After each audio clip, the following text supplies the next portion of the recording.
Sparatorio in una villa a Caporiacco, morto un uomo e ferita gravemente una donna. L'ipotesi degli inquirenti è quella di tentato omicidio e suicidio, ma non si escludono altri scenari. La donna operata non è in pericolo di vita. Enzo Minisini, 75enne in pensione, da poco si era trasferito a Maiano, alle spalle 2 matrimoni naufragati. La donna, colpita dagli spari, è di origine etiope e vive a San Vito al Tagliamento, era rimasta vedova un anno fa.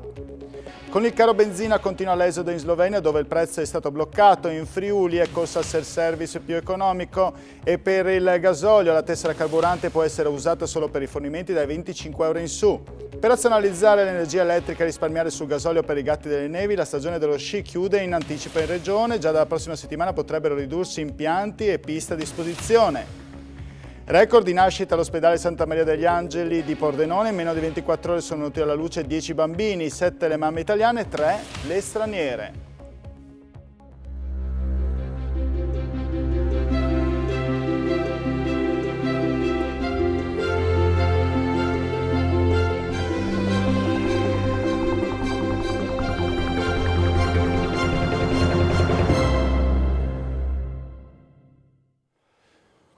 Buonasera e ben ritrovati con l'informazione di Telefriuli. Come avete letto quindi dai titoli in apertura, il grave fatto di cronaca avvenuto oggi a Caporiacco in seguito a una sparatoria in una vigna. È morto un uomo del posto, Ezio Minisini, ed è rimasta ferita gravemente una donna di origine straniera che dopo un'operazione non è in pericolo di vita. L'ipotesi degli inquirenti è quella di tentato omicidio e suicidio, ma non vengono esclusi dalla procura altri possibili scenari. Ci dice tutto in questo primo servizio Daniele Micheluzzi.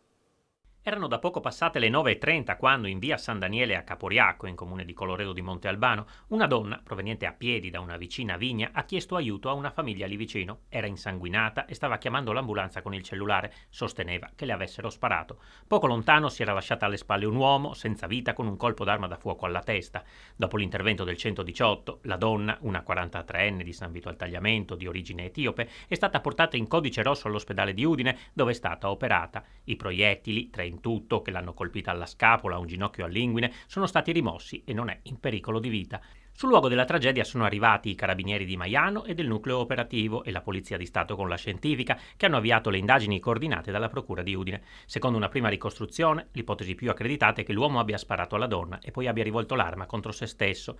La pistola è stata trovata accanto al corpo dell'uomo, supino a terra, ma ci sono altri possibili scenari al vaglio che gli inquirenti al momento non escludono. Un maggiore chiarimento arriverà domani, quando le forze dell'ordine potranno parlare con la donna in ospedale, sentendo la sua versione dei fatti, che andrà verificata e dalla quale si potrà capire di chi fosse l'arma e del perché della sparatoria. Tra i due, arrivati nel vigneto con l'auto di lei, una Fiat Panda nera, a quanto pare c'era una frequentazione da qualche tempo. La salma dell'uomo è stata portata, solo dopo molte ore e alla conclusione dei rilievi, all'obitorio di Udine, dove probabilmente sarà effettuata l'autopsia nei prossimi giorni. Gli inquirenti hanno raccolto sul posto alcune testimonianze di persone che avevano visto i due in auto nella vigna e di chi ha sentito nitidamente gli spari. Per il procuratore di Udine, Massimo Lia, andranno valutati tutti gli elementi in attesa di un quadro più chiaro.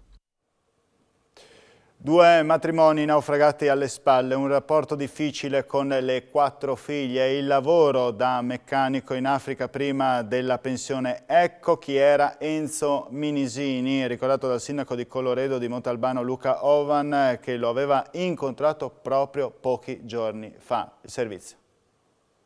Era in pensione e da poco si era trasferito a Maiano da Caporiacco, dove risultava ancora residente. Enzo Minisini, 75 anni, aveva lavorato come meccanico anche in Africa. Alle spalle 2 matrimoni, il primo da cui aveva avuto una figlia e il secondo con altre 3 figlie, ma entrambi naufragati. Con loro non era in buoni rapporti da tempo, né con la seconda ex moglie, la prima era deceduta anni fa. Le 4 figlie e l'ex consorte sono arrivate sul luogo della tragedia, incredule. Minisini era molto conosciuto in paese, anche se per molti era un tipo particolare. Il sindaco Luca Ovan ci aveva parlato solo pochi giorni fa.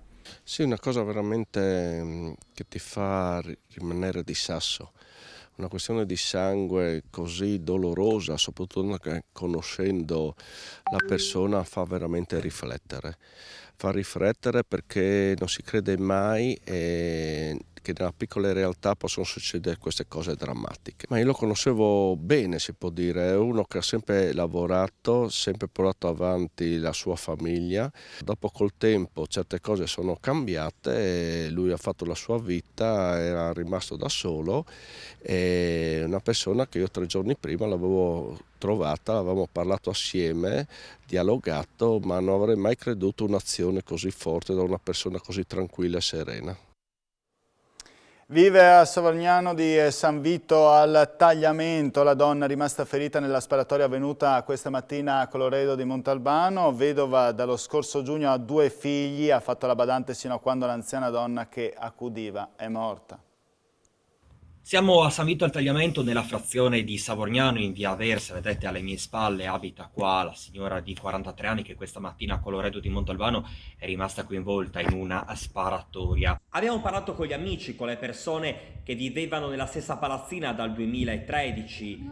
Fru, così viene chiamata amorevolmente dalle persone che la conoscono, viene descritta come una donna simpatica, una donna disponibile ma un po' schiva nei confronti delle persone con le quali non ha confidenza. Un lutto l'ha colpita l'anno scorso quando ha perso il marito e improvvisamente si è trovata a dover affrontare la vita di petto, doversi quindi a farsi carico dei 2 figli, una all'università e l'altro invece alle scuole superiori.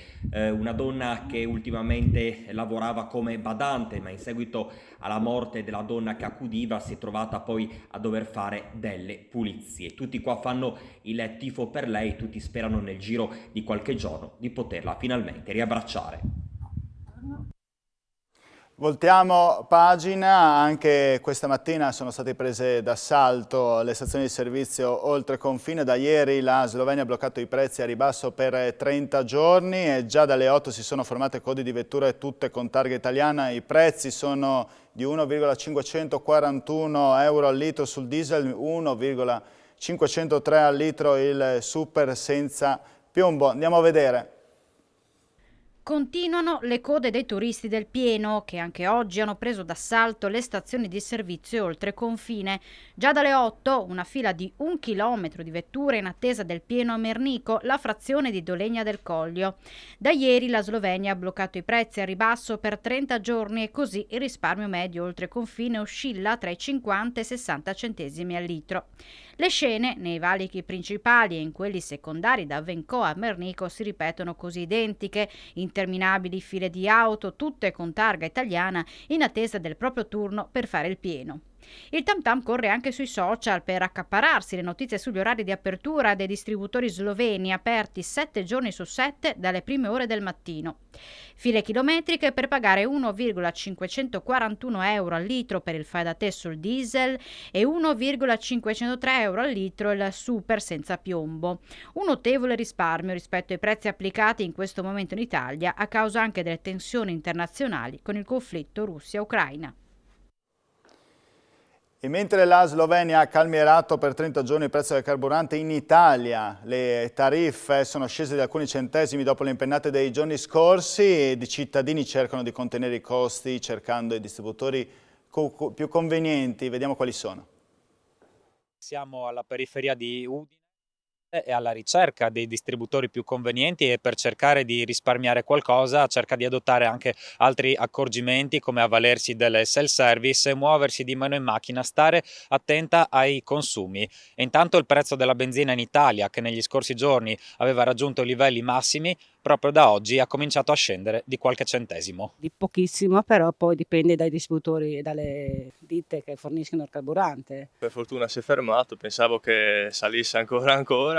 Rispetto al weekend, rispetto alla settimana scorsa, un minimo di discesa c'è stato. Lei viene qui per cercare di risparmiare qualcosa sulla benzina? Sicuramente adesso, questo periodo sì. Si va a caccia del distributore meno caro, chiaramente. Fare le code chilometriche oltre confine conviene? E per me è troppo distante andare là. Non vedo perché devo andare a rimpinguare le casse della Slovenia. Cerco di muovermi il meno possibile, solo quando devo andare via. Se devo fare una cosa cerco di accorpare lo stesso viaggio con più servizi, insomma. Ho benzina, ho speso 60 euro, che è anche meglio di quello che pensavo. E capita anche che se si eroga il gasolio, la tessera regionale del carburante funziona solo a partire da 25 euro. Questo succede per i residenti di Udine e Pordenone, ovvero quelli della fascia 2, mentre che succede anche in comuni più vicini al confine sloveno, ovvero comuni come Remanzacco. Sentiamo il perché. Oltre il danno anche la beffa. Chi vuole risparmiare, si fa per dire visti i tempi, sul carburante, risiede nell'area 2, deve spendere almeno 25 euro. Sono molti gli automobilisti che in questi giorni si sono visti rifiutare la scontistica dal posto della tessera regionale. Vi è infatti una norma regionale che impone un tetto di erogazione del gasolio di 11 litri. Questo per consentire almeno un beneficio di 1 euro al conducente del mezzo tra i litri erogati e la scontistica applicata.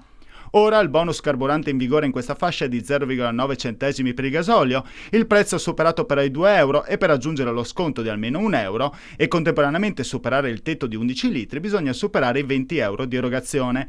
La legge regionale, che va detta si inserisce all'interno di una norma europea, penalizza gli abitanti di Udine e Pordenone, per fare un esempio. Avvantaggia paradossalmente i residenti di Pozzolo del Friuli, primo comune confinante con Udine, considerata dalla Commissione europea area svantaggiata e quindi area 1, che hanno una scontistica sul gasolio di 0,14 centesimi per litro. Penalizza maggiormente alcuni comuni confinanti con la Slovenia, invece, ma inseriti in area 2. Bei tempi quando per avere lo sconto bastavano 10 euro, quando per 10 euro di gasolio venivano erogati 10 litri. Eravamo in piena pandemia e non ci si poteva nemmeno spostare da casa. Per razionalizzare l'energia elettrica degli impianti sciistici e risparmiare sulle spese del gasolio per i gatti delle nevi impegnati nella battitura delle piste, il Friuli Venezia Giulia ha deciso di chiudere la stagione invernale con una settimana d'anticipo. Il nuovo calendario prevede che i poli di Forni di Sopra, Sauris e Sappada terminino l'attività il 27 marzo, mentre nelle altre stazioni sciistiche, Tarvisio, Zoncolan, Piancavallo, dal 28 marzo al 3 aprile il numero di impianti aperti sarà ridotto e le piste a disposizione degli appassionati potrebbero subire comunque delle chiusure già dalla prossima settimana, qualora le condizioni non siano più ottimali. Il TAR del Friuli Venezia Giulia dà ragione al Comune e stoppa il parco fotovoltaico da 17 megawatt a Manzano. Sentiamo. Parco fotovoltaico a Manzano. Il TAR del Friuli Venezia Giulia annulla l'autorizzazione regionale. Il giudice amministrativo ha accolto il ricorso del Comune contro l'autorizzazione per un impianto di 17 MW di potenza concesso alla società Parco Solare Friulano 3. Il municipio aveva impugnato le decisioni della conferenza dei servizi perché lamentava che gli era stata preclusa la possibilità di poter esprimere legittimamente il proprio dissenso. I giudici gli hanno dato ragione in quanto il presidente della conferenza dei servizi aveva interpretato come silenzio-assenso la mancata trasmissione del parere del Consiglio Comunale, senza considerare che l'amministrazione municipale si era espressa negativamente durante la riunione della conferenza. Secondo il TAR, richiedere un passaggio in Consiglio Comunale sarebbe stato un inutile aggravio procedimentale, peraltro assolutamente non imposto dalla norma. Da oggi e fino alle 16 del 30 marzo le imprese operanti nei settori dei matrimoni e degli eventi privati, del trasporto turistico e le agenzie di viaggio colpite dall'emergenza epidemiologica Covid-19 potranno fare domanda di contributo a fondo perduto anche da parte di parchi tematici, acquari, parchi geologici e giardini zoologici. Le domande andranno presentate alla Direzione Centrale Attività Produttive e Turismo, a comunicarlo è l'assessore regionale Sergio Emilio Bini. Battute finali per il processo a Giuseppe Forciniti, accusato dell'omicidio di Aurelia Laurenti nel 2020 a Roveredo in Piado. In aula oggi hanno deposto gli ultimi testimoni.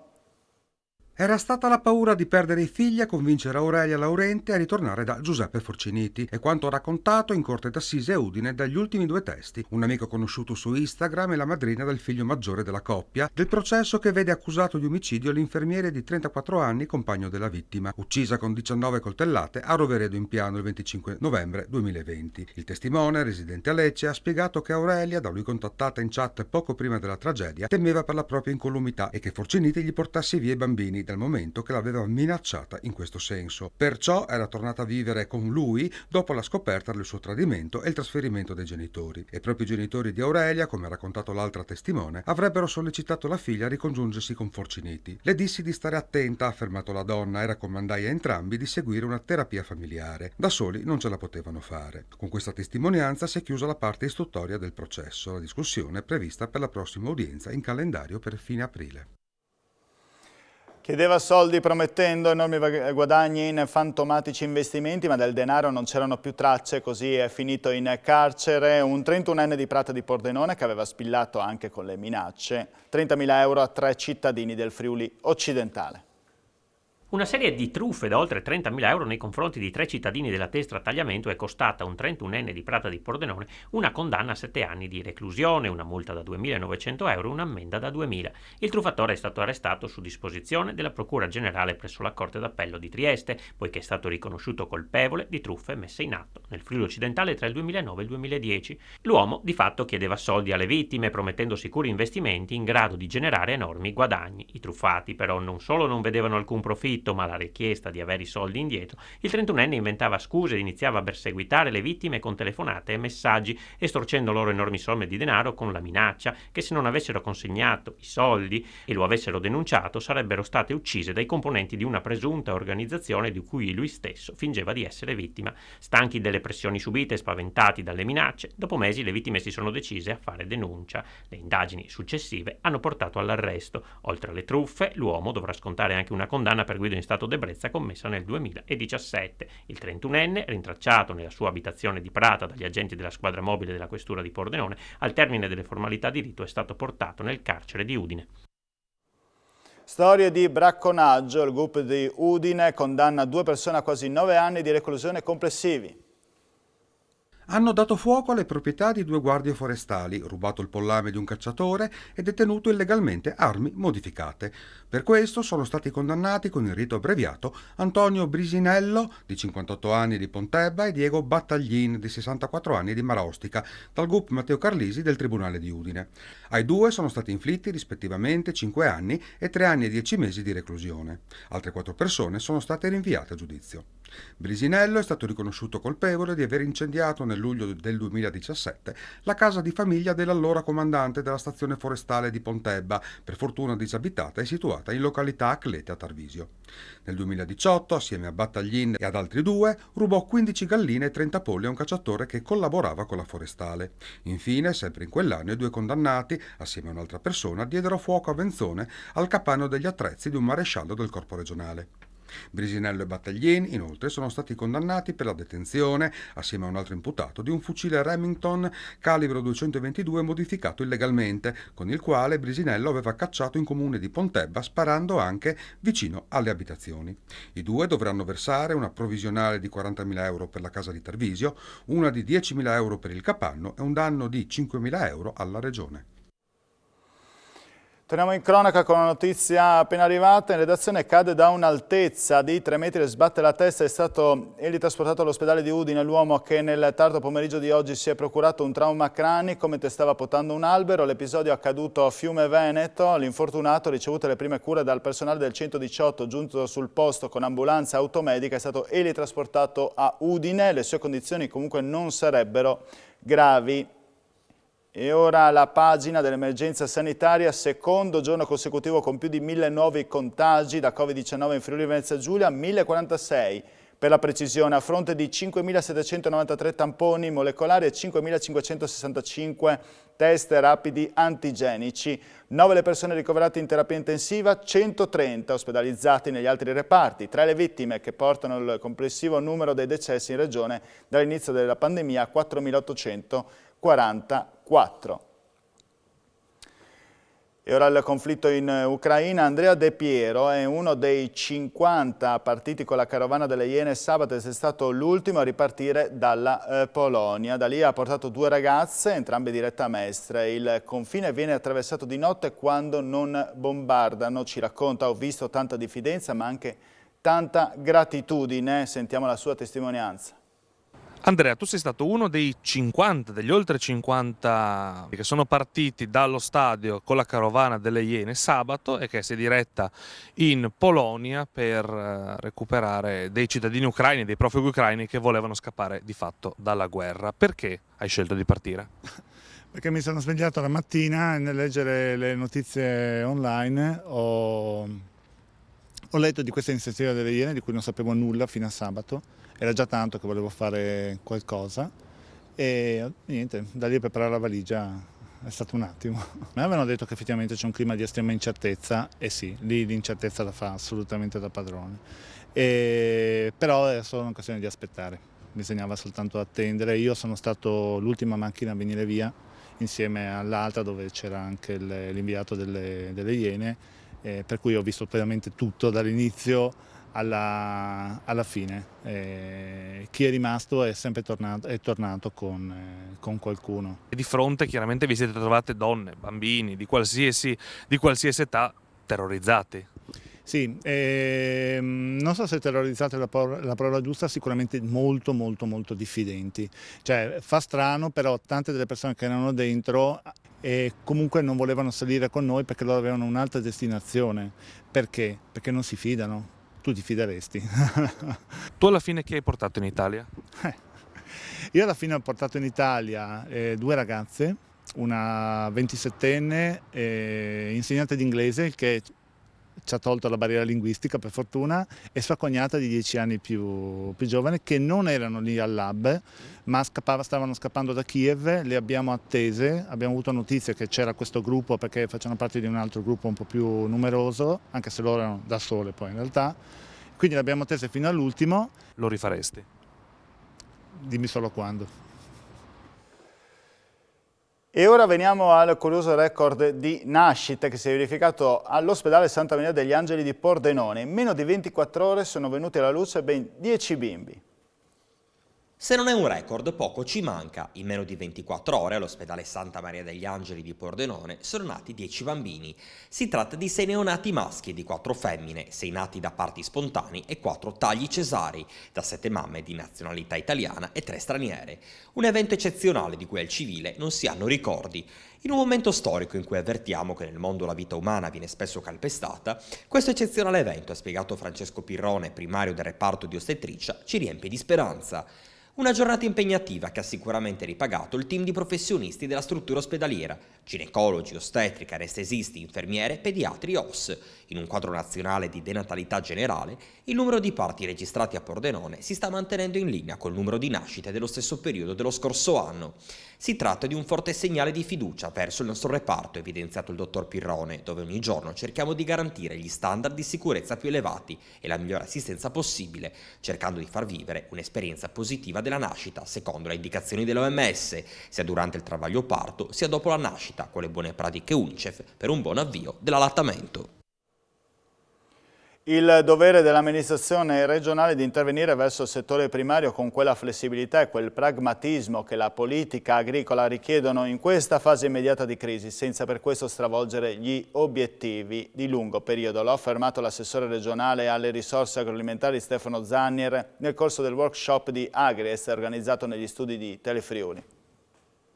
In questo momento credo che, dovendo dare una risposta agli imprenditori, non si possa guardare a quella che è la strategia futura, ma dobbiamo guardare a una visione un po' più immediata e di medio periodo.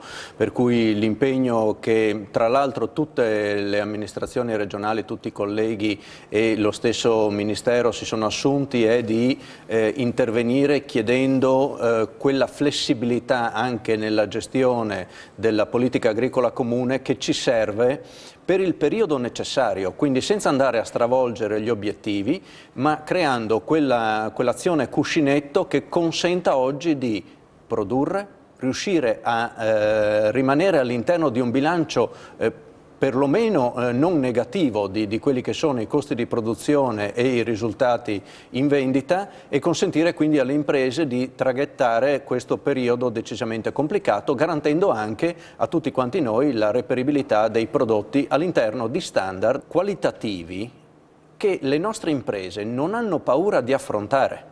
perché il livello qualitativo delle nostre produzioni, qualunque essa sia la tipologia di produzione, sono già molto molto elevati. E il primo degli incontri di Agries, dedicato al tema della filiera nell'ambito dell'agri-food, sarà proposto questa sera alle 21 su Telefriuli. Tra gli interventi quello del professor Andrea Segre, fondatore di Last Minute Market, impresa sociale attiva sul fronte della prevenzione degli sprechi alimentari. Udine si prepara a ospitare dal 22 al 30 aprile la 24esima edizione del Far East Film Festival, una serie di iniziative che si svolgeranno nei luoghi più significativi della città. Andiamo a scoprirli. In occasione della 24esima edizione del Far East Festival, prevista dal 22 al 30 aprile, il Comune di Udine ha organizzato una serie di iniziative collaterali che coinvolgeranno tutta la città. La 13esima edizione del Far East Market, con 16 casette dove ci saranno la presentazione di tutta una serie di merci e saranno nella via più prestigiosa di Udine, via Mercato Vecchio, ma poi verranno coinvolte negli eventi collaterali le principali piazze e parchi della città, e quindi da Piazza Matteotti, dove ci sarà delle rappresentazioni con dei soggetti, dei fumetti tipici dei paesi orientali, piuttosto che dei laboratori didattici dedicati alle famiglie e ai bambini. In caso di maltempo sarà in Loggia Lionello. La Fondazione Friuli ha presentato questa mattina il bando Restauri 2022 mirato alla valorizzazione del patrimonio culturale regionale, 600.000 euro a disposizione con le domande da presentare entro il 2 maggio. Istituzioni, enti pubblici, enti religiosi, fondazioni, associazioni e onlus. Sono questi i soggetti a cui si propone il bando Restauri 2022 promosso dalla Fondazione Friuli insieme a Regione, Soprintendenza e Intesa San Paolo. 600.000 euro a disposizione per un bando che negli scorsi anni ha portato a quasi 190 cantieri per un valore sul territorio superiore ai 16 milioni di euro. L'impegno è quello di procedere all'attività di restauro, di tutela e di valorizzazione del patrimonio culturale e artistico della nostra regione, intervenendo proprio là, nei paesini magari anche più isolati e più svantaggiati, perché questo credo che come attività di restauro possa essere considerato anche un grande veicolo di comunità, un grande veicolo di socialità. Assessore, lei ha sottolineato come progetti di questo tipo siano importantissimi anche per la sopravvivenza dei piccoli centri della nostra regione. Ma certo, con questo lavoro cominciamo a cercare di farli sentire più comunità, perché si può creare flusso turistico tra il loro comune e quello che sta un po' più in alto e quello che sta un po' più in alto ancora, che hanno un percorso artistico, storico. E queste sono le basi, queste robe qui, tutti quei puntini che vedete sono le basi per fare un lavoro di questo genere. Altre notizie, vi lascio lo sport al meteo, vi auguro buona serata a tutti, arrivederci.